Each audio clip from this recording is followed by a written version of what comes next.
Parachá Emor.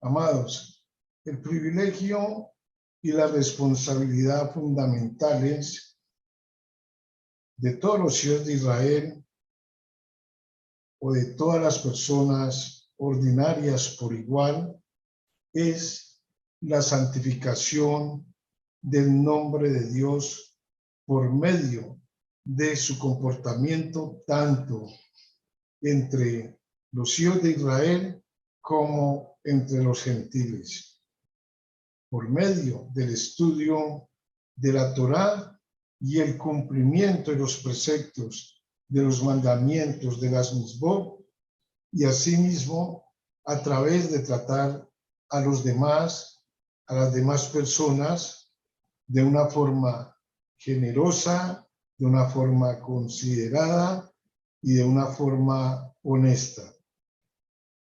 De manera tal que la gente diga, afortunados son los padres y los maestros que educaron a aquella persona. E inversamente, no hay oprobio mayor para un hijo de Israel que actuar de manera tal que la gente diga todo lo contrario, como está escrito en el Talmud, en el Tratado de Jomá 86a.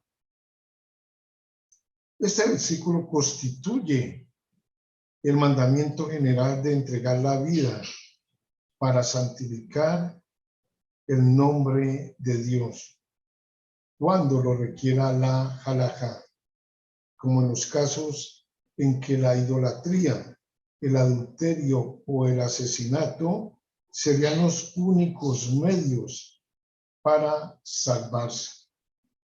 Empero, es asimismo posible santificar el nombre de Dios en situaciones cotidianas. Si alguien peca simplemente porque no le importa la voluntad de Dios, la voluntad de Hashem, ha profanado el nombre de él, y si resulta que lo hace frente a 10 judíos, de hecho ha cometido el pecado muchísimo más grave de profanar el nombre de Dios en público. Y viceversa, si alguien deja de pecar o cumple con un precepto, no por dinero, presiones u honor, sino solo porque constituye la voluntad de Dios, ha santificado entonces su nombre, el nombre de Dios, el nombre de nuestro Creador. Solo la persona que obedece los dictados de la Torá y cuyo comportamiento general contribuye al prestigio de su identidad judía, Hashem, Dios, nos dice: eres mi siervo, oh Israel, de quien me enorgullezco. Como está escrito en el libro de Isaías, Yeshayahu, capítulo 49, versículo 3. Ahora, si un judío se ve confrontado con una situación en la que se requiere que entregue su vida en santificación del nombre de Dios, debe hacerlo sin esperar aún que ocurra un milagro para salvarlo. Y tenemos un ejemplo en la Torá, en el libro de Daniel, capítulo 3, versículos 17 al 18. Nos enseña este versículo que debemos actuar como Hananía, como Misael y Azarías lo hicieron cuando Nabucodonosor los amenazó con arrojarlos a un horno en llamas, a menos que se inclinaran ante su estatua. Indudablemente ellos no lo hicieron porque estuvieran propagando la idolatría. ¿Qué hicieron? Ellos respondieron que ciertamente Dios era capaz de salvarlos, aunque no sabían si Dios lo iba a hacer o no. Estaban listos para dejarse inmolar antes que transgredir. Por lo tanto, la profanación del nombre de Dios es el más grave de todos los pecados y por el cual es más difícil obtener expiación, obtener el perdón, como nos enseña el Talmud en el Tratado de Jomá 86a. Mas si se ha transgredido, debe intentar santificar el nombre de Dios de manera equiparable al pecado cometido.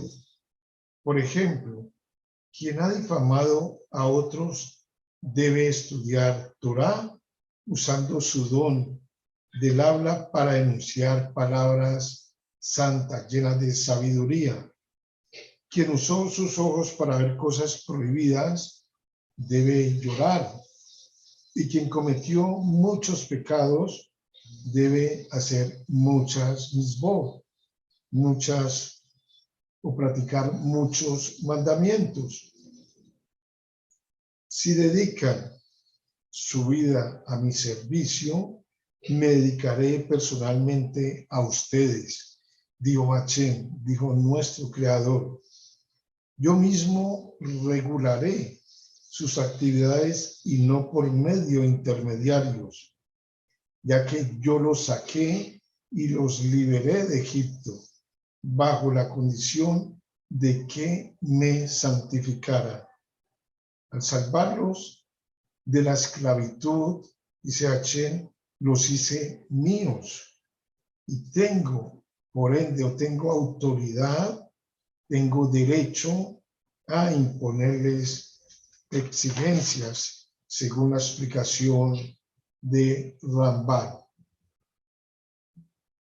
Amados, está escrito: y dijo el Señor, dijo Hashem a Moisés, a Moche, habla a los sacerdotes, hijos de Aarón, y diles: ninguno ha de contaminarse a causa de muerto entre su pueblo. ¿Cuál es la relación de esto con el versículo que lo precede inmediatamente? El otro versículo dice: y el hombre o la mujer que hubiera entre ellos pitón o adivino serán muertos irremisiblemente. Está escrito en el libro de Levítico, capítulo 20, versículo 27. La relación es esta: que habiendo ordenado a los israelitas santificarse, la escritura ordena ahora a los sacerdotes santificarse especialmente ellos mismos. Es decir, todos aquellos que presenten a Avodat Hashem, servicio al Eterno, debemos santificarnos nosotros mismos, como en aquella época de Aarón y todos los sacerdotes. Luego, también amonesta a los levitas, a los que presentan el servicio o presentan el servicio en el Mishkan, como está documentado en el libro de Números, Bamidbar, capítulo 18, versículo 21. De modo que todos lleguen a ser santos y puros. Aquí a los sacerdotes se los llama los hijos de Aarón, para mostrar que son algo más que meramente los hijos de Leví, siendo Aarón el punto de partida del sacerdocio. Y les repito, amados, los que nos dedicamos por el llamamiento de Dios a enseñar su santa y bendita Torá, debemos aprender de aquel primer Cohen Gadol, de Aarón. ¿Por qué? Porque Dios lo eligió para hacer la paz en el mundo, mereciendo su conducta esta distinción, pues Aarón todos sus días procuró promover la paz en el mundo, de modo que Dios lo escogió, lo designó para traer paz a las familias de la tierra. Está escrito: ninguno ha de contaminarse a causa de muerto entre su pueblo. Cuando un hombre está en su lecho de muerte y por partir al otro mundo, se le envían 3 mensajeros, 3 ángeles, 3 malajines, y él ve en este mundo lo que otros hombres no pueden ver. Ese día es un día de juicio celestial en el cual el Rey, nuestro Creador, reclama, amado, reclama la devolución de su depósito. Creo que todos comprendemos estas palabras. Por lo tanto, feliz es el hombre que puede restituir el depósito, o sea, que puede restituir el alma exactamente como le fue dada cuando Dios lo creó. Él ve al ángel de la muerte parado ante él con su espada tendida, la persona que está en su lecho, y todos sus miembros están relajados y nada hay tan duro para el alma como su separación del cuerpo. Antes de que un hombre muera, ve la presencia divina hacia la cual el alma va en gran anhelo. Y después de que ha dejado el cuerpo, ¿qué otra alma se le adherirá? Enseñan los sabios que después de que el alma ha dejado el cuerpo y el cuerpo permanece sin aliento, está prohibido mantenerlo sin sepultarlo. Porque un cuerpo muerto que es dejado sin sepultura durante 24 horas impide que el designio de Dios se cumpla, ya que mientras el cuerpo no está enterrado, el alma, ¿sí?, el depósito de Hachén que puso en nuestras vidas, no puede regresar de nuevo a la presencia de él, del santo bendito es. Enseñan a sus sabios de Israel que Hachén, nuestro creador, reside solamente en un lugar abierto. ¿Qué significa esto?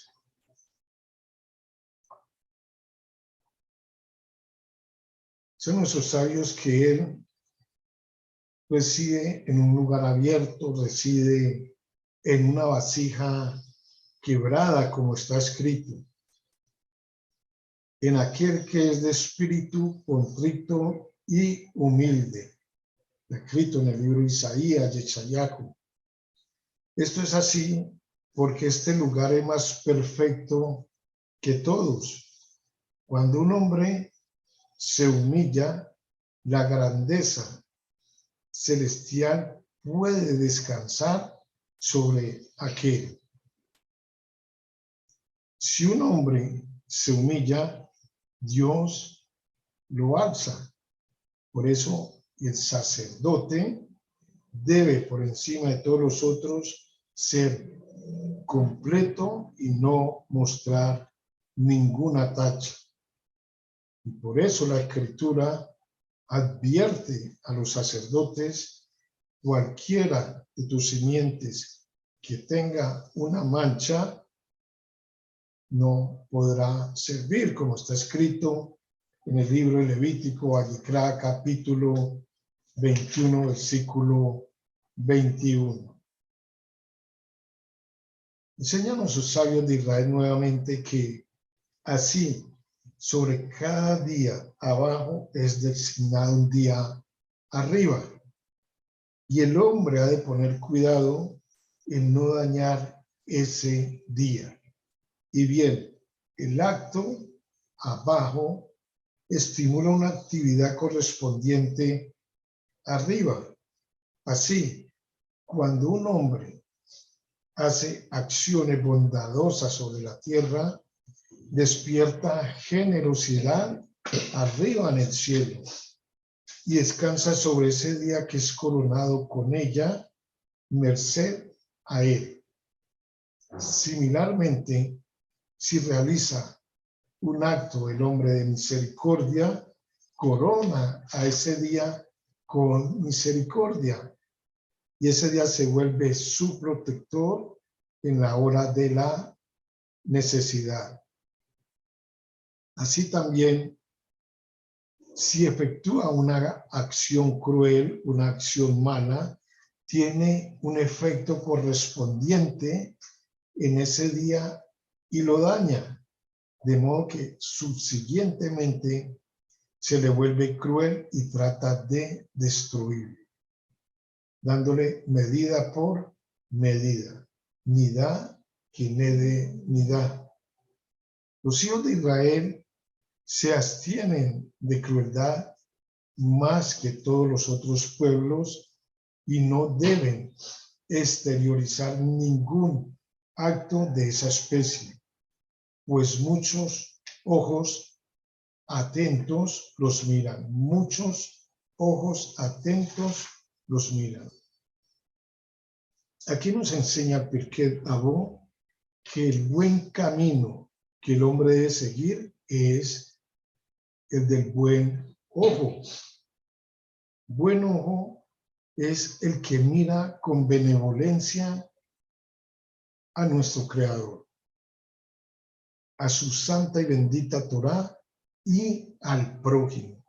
Es decir, el que considera que todo lo que viene de Dios es bueno, es positivo, que todas las enseñanzas de la Torá están apoyadas en la más absoluta verdad, aunque no las entendamos siempre. Y también el que juzga de manera favorable las opiniones y las acciones de sus semejantes. Pero apartarse del buen camino no significa forzosamente seguir el malo. La mayoría de los hombres suelen situarse entre ambos extremos. Formulan juicios benevolentes en algunos casos y severos en otros. Mientras todo les va bien, piensan en Dios, en Hashem, con gratitud, pero murmuran de la providencia divina en cuanto falla algo en sus vidas. Aceptan las leyes de la Torá que les resultan comprensibles, pero descartan las que no entienden. ¿Por qué? Porque valoran más que la sabiduría del Creador su propia inteligencia, que es en realidad una inteligencia limitada.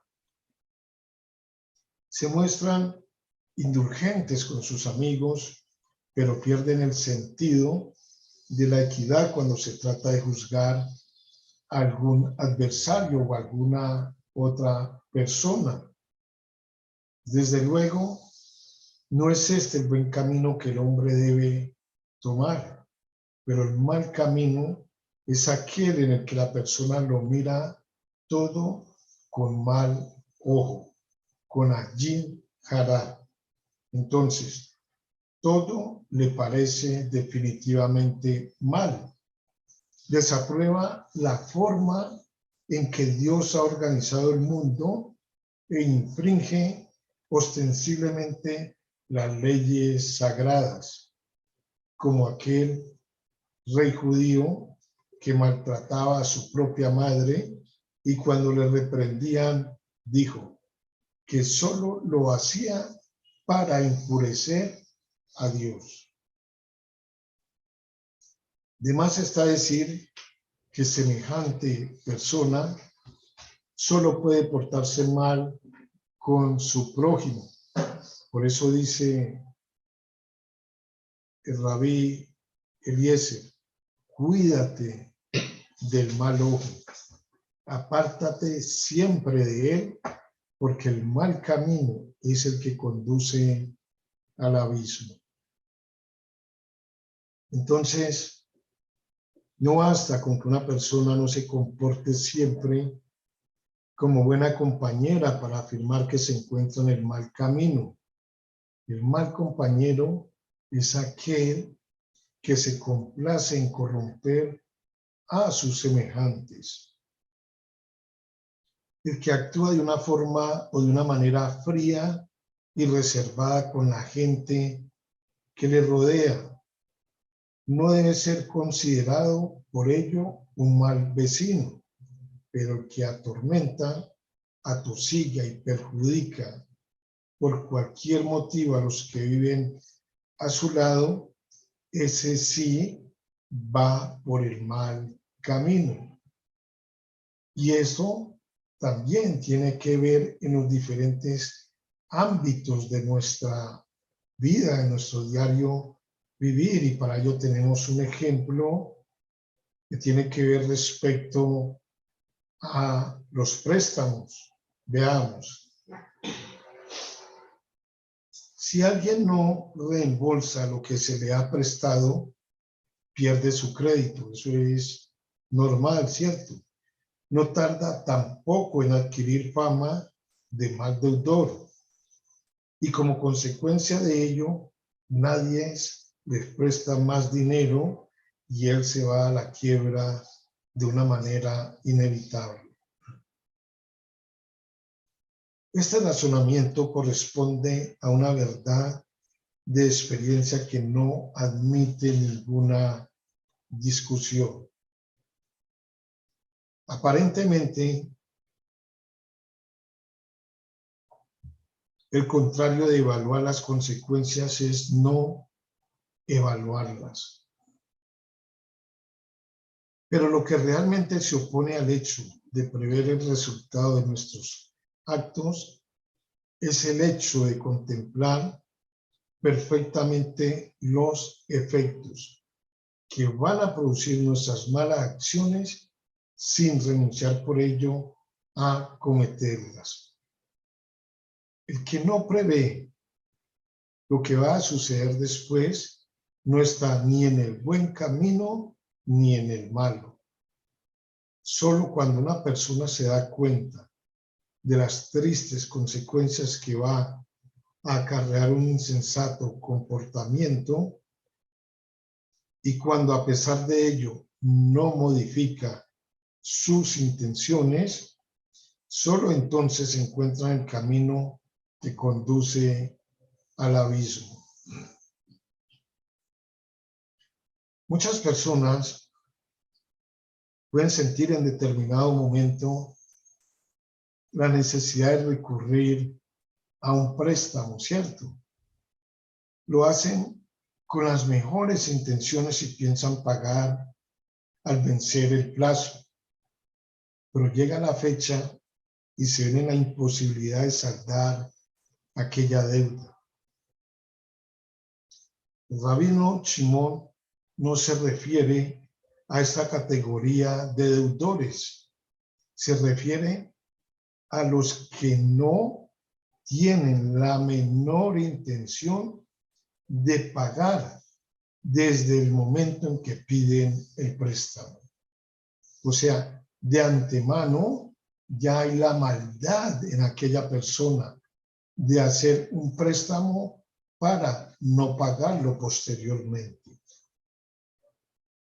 Estos saben de sobra que sus amigos o sus conocidos no tardarán en abrir los ojos y que entonces perderán su confianza y se encontrarán en una situación crítica. El Pirkei Avot nos pone en guardia contra tales procedimientos y respalda su advertencia con el versículo de un salmo.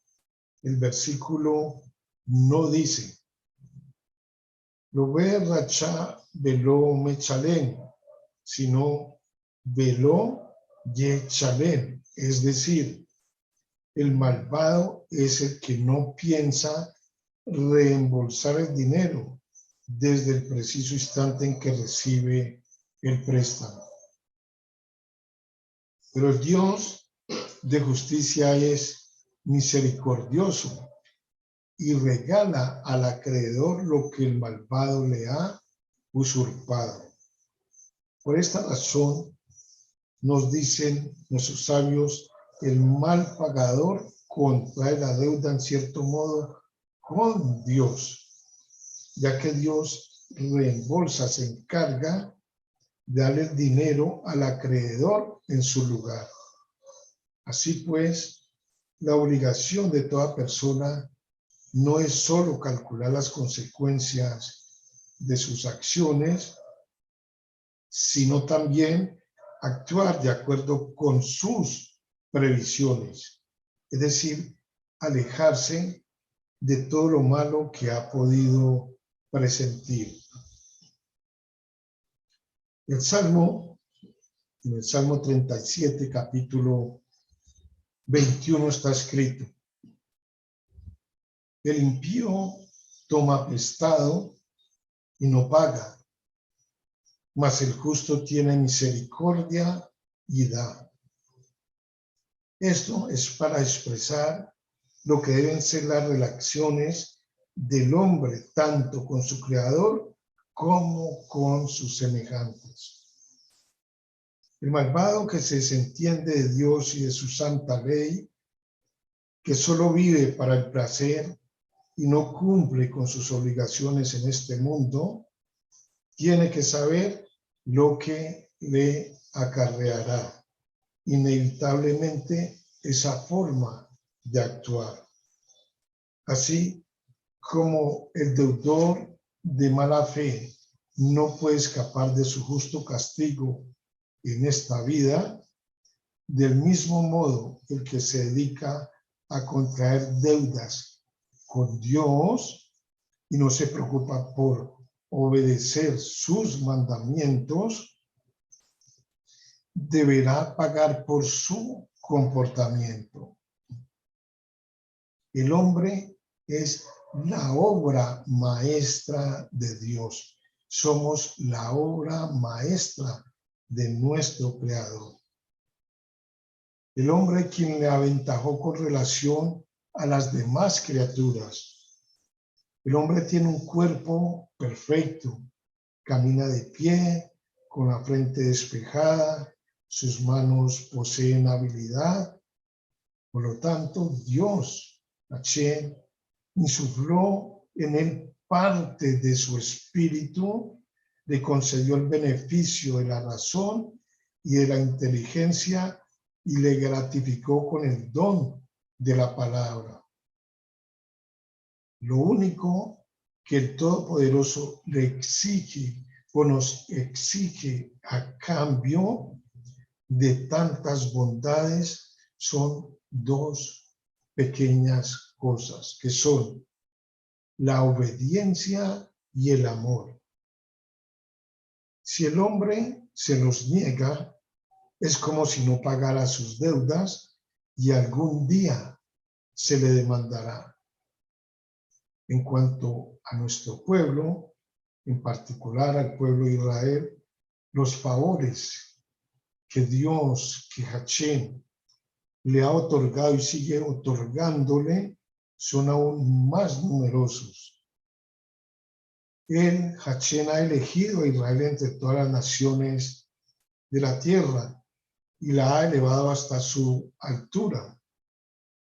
En las horas de dolor y tormento le ha brindado su protección, mientras que los demás pueblos de la antigüedad han desaparecido con el paso del tiempo. Israel se ha perpetuado de una manera milagrosa. Además, Dios nos ha revelado la verdad y ha modelado nuestra vida con sus santos mandamientos para prepararnos para la felicidad eterna, para el Olam Jabad, el mundo por venir. Le debemos obediencia a Hashem, pues los favores que nos ha concedido por adelantado equivalen a una deuda que hemos de pagarle con una vida ejemplar. Aquí, en el libro de Matitillahu, Mateo capítulo 22, desde el versículo 23, nuestro Ribi nos demuestra y le demuestra a todos los herejes de entre los saduceos, entre los sedoquín, las causas de lo que son las herejías. Está escrito, amados, en aquel día se le acercaron unos sedoquín, unos saduceos, los que afirman que no hay resurrección, que no hay resurrección. Y le dijeron, maestro, Moche escribió, si alguno muere sin dejar hijos, su hermano se casará con la mujer de él y levantará descendencia a su hermano. Perdón. Resulta que hubo entre nosotros 7 hermanos, y el primero, después de casarse, murió sin dejar descendencia, y así su mujer pasó a su otro hermano. De la misma manera sucedió con el segundo y el tercero hasta los 7 hermanos. Y finalmente murió también la mujer. En la resurrección le preguntaron a Yeshua, ¿de quién será ella esposa? Pues todos la tuvieron por mujer. Respondiendo, Yeshua les dijo, por vivir desconociendo la Torá y el poder de Eloa, nuestro Dios, es que erráis, pues en la resurrección ni se casan ni se dan en casamiento, sino que son como los malajines en el cielo.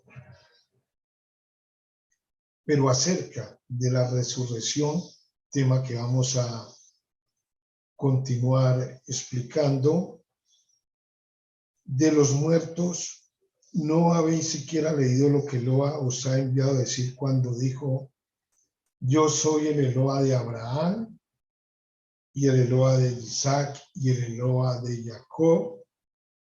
Él no es Eloa de muertos, sino de vivos. Las multitudes de Yehudim, de judíos, oyéndolo, quedaban maravillados de su explicación de la Torá. Bien. Ahora vamos a la naturaleza para explicar un poco más acerca de la redención.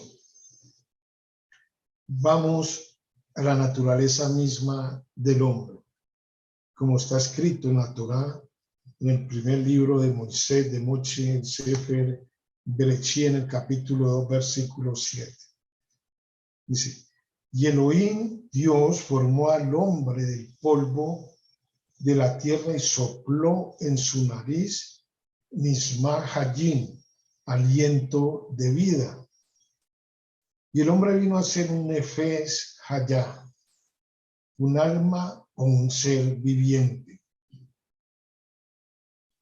Esto significa que el elemento básico del ser humano proviene de la tierra, del agua y los minerales. El hombre no tenía vida hasta que Dios insufló en él algo que no provenía de la tierra. O sea, insufló en el hombre nefes hayá, alma viviente. Lógicamente, lo que mantiene al hombre con vida es lo que Dios mismo sopló en su nariz, el aliento de vida, que no proviene del agua, ni de los minerales, ni de la tierra. Entonces, ¿de dónde proviene? Directamente de Dios, de nuestro Creador. Luego del desastre, como lo explica el libro de Génesis, Berechín, en el capítulo 3, Dios le dijo al hombre: polvo eres y al polvo volverás. Muchos hombres en la Biblia reconocieron esta gran verdad, como el caso de Abraham en el libro de Génesis, capítulo 18, versículo 27, quien afirmó: no soy sino polvo y ceniza. Esas palabras son de nuestro primer patriarca, nada menos que Abraham. Y Job dijo: me has moldeado como a barro y me harás volver al polvo. De todo esto debemos sacar una conclusión. Amados, somos polvo y al morir volveremos a la fuente donde fuimos tomados, el polvo de la tierra. Entonces, cuando tenemos conciencia de esto, ¿dónde queda el orgullo? ¿Dónde queda la vanagloria, la vanidad del hombre? ¿Dónde queda todo eso?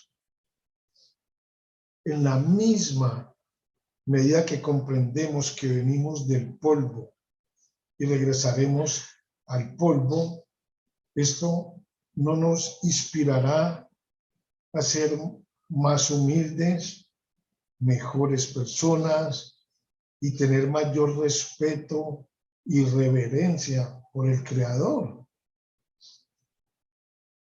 ¿Dónde podemos entonces ir para sobrevivir a la experiencia final de la muerte?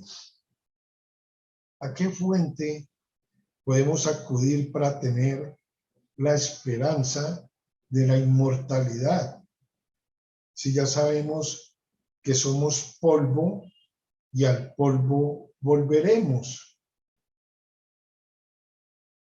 Definitivamente la única respuesta que nos da la Escritura es Dios, Hachén,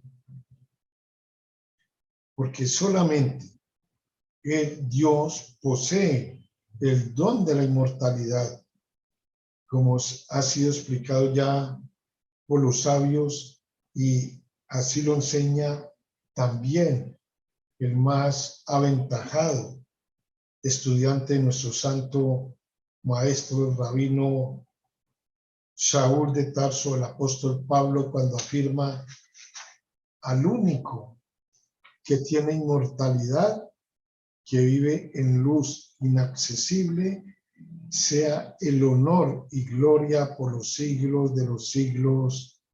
Amén.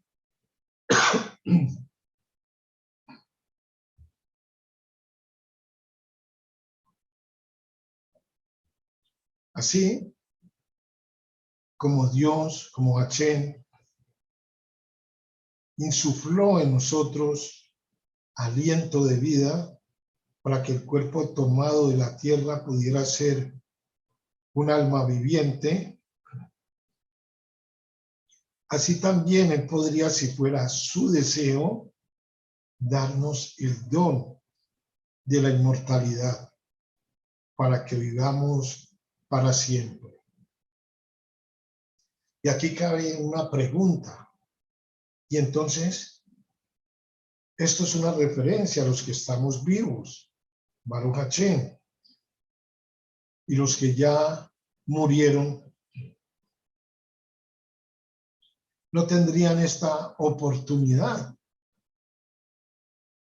Claro que sí, indudablemente que sí, mediante la resurrección, porque hay diferentes judaísmos que enseñan que no existe la resurrección, como enseñan también que hay muchas migraciones de almas, que cuando una persona muere, el alma de esa persona va a otra persona.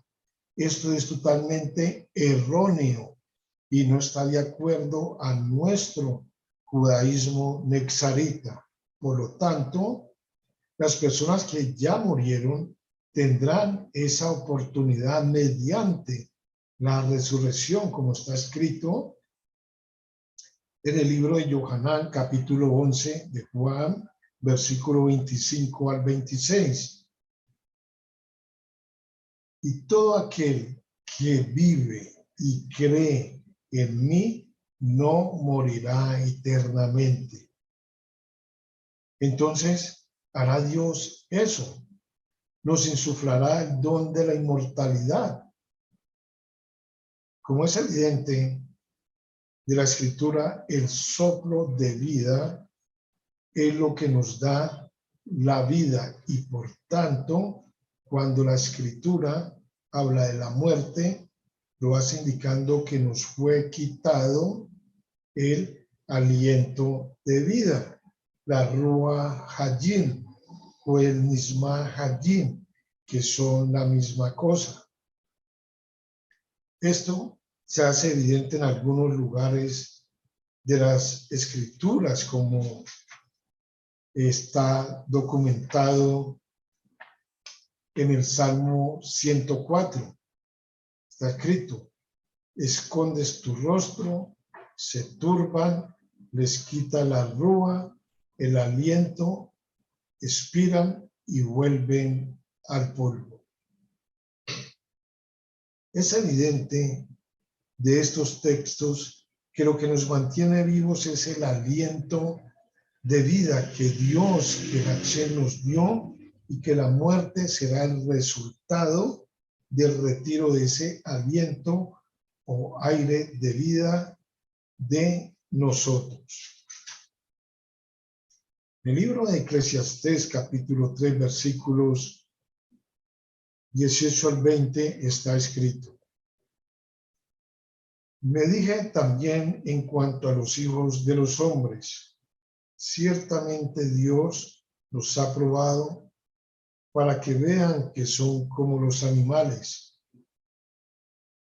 porque la suerte de los hijos de los hombres y la suerte de los animales es la misma. Como muere el uno, así muere el otro. Todos tienen un mismo espíritu de vida, un mismo aliento de vida, de Ruach Hayim. El hombre no tiene ventaja sobre los animales porque todo es vanidad. Todos van a un mismo lugar. Todos han salido del polvo y todos vuelven al polvo. Esta es la simple y clarísima verdad de la Escritura. Físicamente hablando, el hombre no tiene superioridad sobre los animales por dos razones.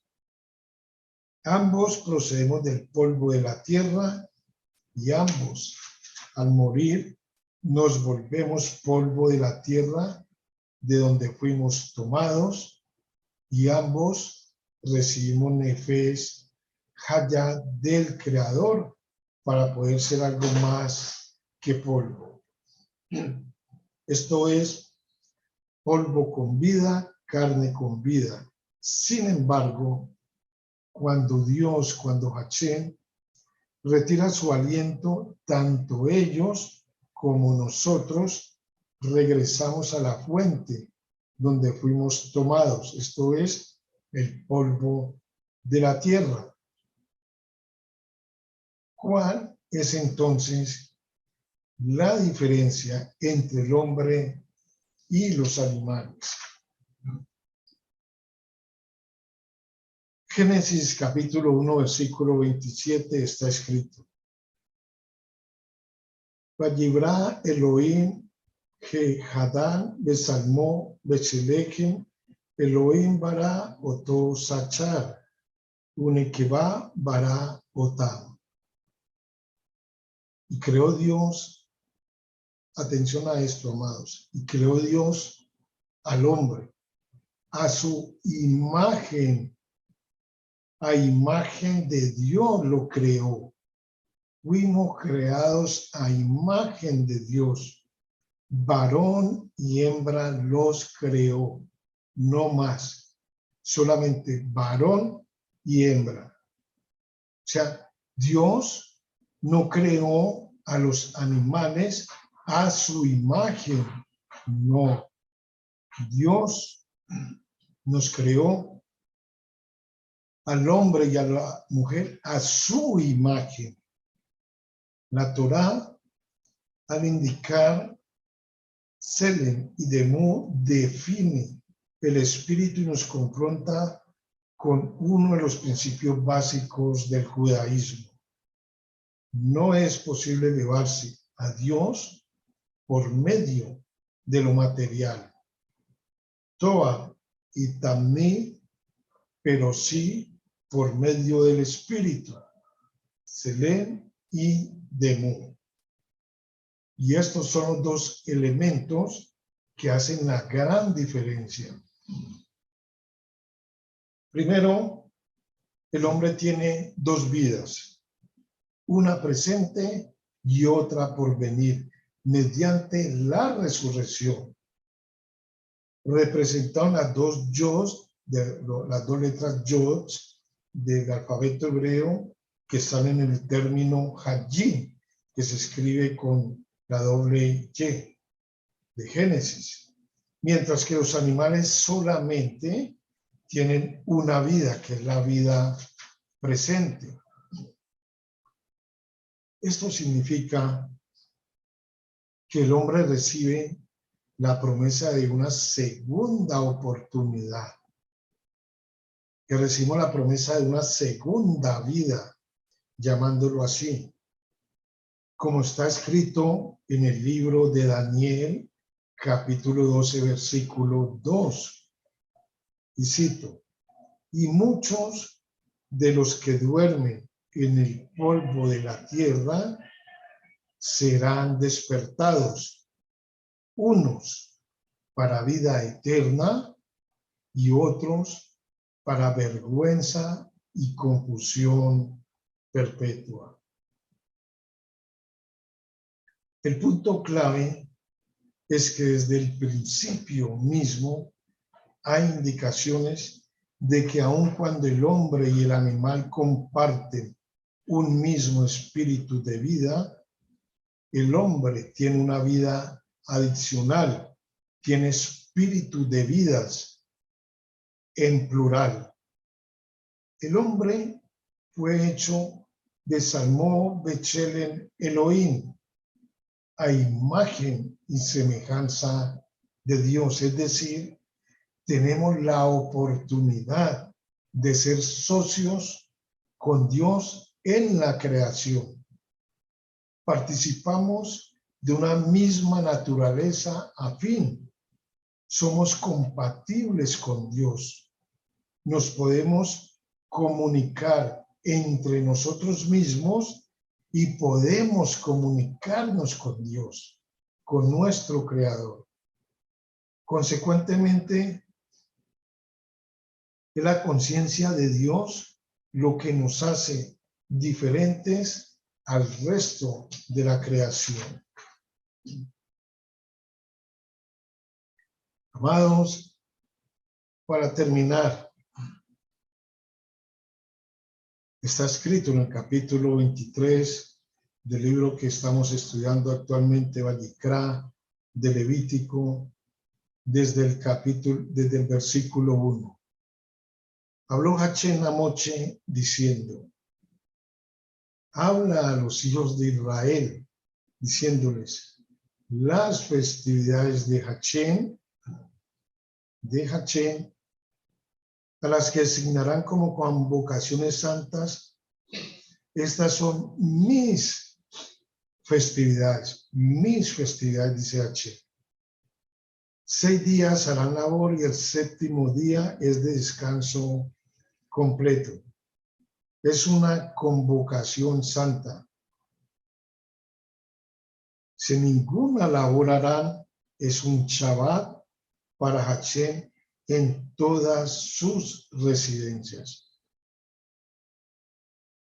Las festividades, incluido el Shabbat, son frecuentemente mencionadas como tiempos designados debido a que son momentos especiales cuando nos reunimos, por así decirlo, con nuestro Creador. Los Moadim, o los días festivos o temporadas designadas, nos convocan a someternos del todo a la contemplación y concientización interna de los ideales que constituyen ese fundamento.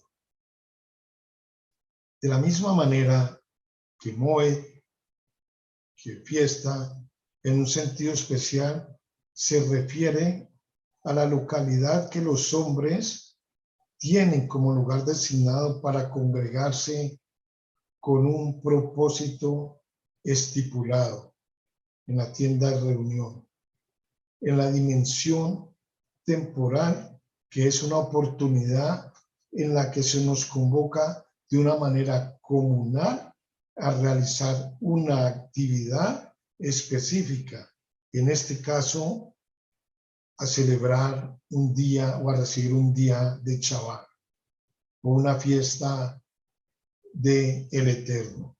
Así pues, los Moadim, los festivos, son los días que se destacan de entre los demás días del año.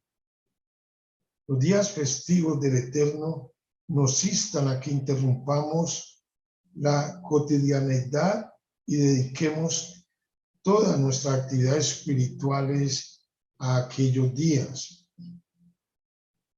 Y desde este punto de vista, debe considerarse que tanto el Shabbat como la fiesta de Yom Kippur son asimismo Moadim, días festivos, fiestas del Eterno. Los Moadim interrumpen las actividades ordinarias de nuestra vida y nos insuflan espíritu, poder y dedicación al futuro por medio de revitalizar las ideas sobre las cuales toda nuestra vida está basada. También a erradicar las malas consecuencias de actividades pasadas que van contra el cuerpo y el espíritu y nos restauran así la pureza perdida y la esperanza de ser bendecidos. Dios, Hachén, solo desea las festividades que son observadas en el santo y elevado espíritu reflejado en la frase: estas son mis festividades designadas. Porque en estos días santos, los hijos de Israel desisten de involucrarse en lo mundano de los días entre semana y se dedican solamente al estudio y observancia de la Torá y a actividades de una manera sacra, pues son festividades de Dios. Sin embargo, jornadas dedicadas exclusivamente a placeres gastronómicos, mundanos y físicos no son de Dios, sino inventos humanos que Él desprecia, inventos humanos que Dios desprecia. El propósito de las festividades es la elevación espiritual y en ese sentido, las comidas especiales y la fina ropa festiva son vehículos para que la gente alcance tal objetivo espiritual. Al honrar y distinguir tales días, concentramos nuestra mente en los mismos y por medio de ello coayudamos a beneficiarnos de las oportunidades espirituales que nos ofrecen, si es que las utilizamos debidamente. La Torá introduce el capítulo sobre las festividades con el Shabbat para mostrarnos que las lecciones tanto de las festividades y de el Shabbat mismo son igualmente fundamentales a nuestra fe. El Shabbat da testimonio, amados, de que Dios creó los cielos y la tierra, de que Dios fue o es nuestro creador, en tanto que las festividades que recuerdan el éxodo de Egipto testifican que Dios controla toda la naturaleza y puede cambiarla de acuerdo a su voluntad. Shalom, shalom.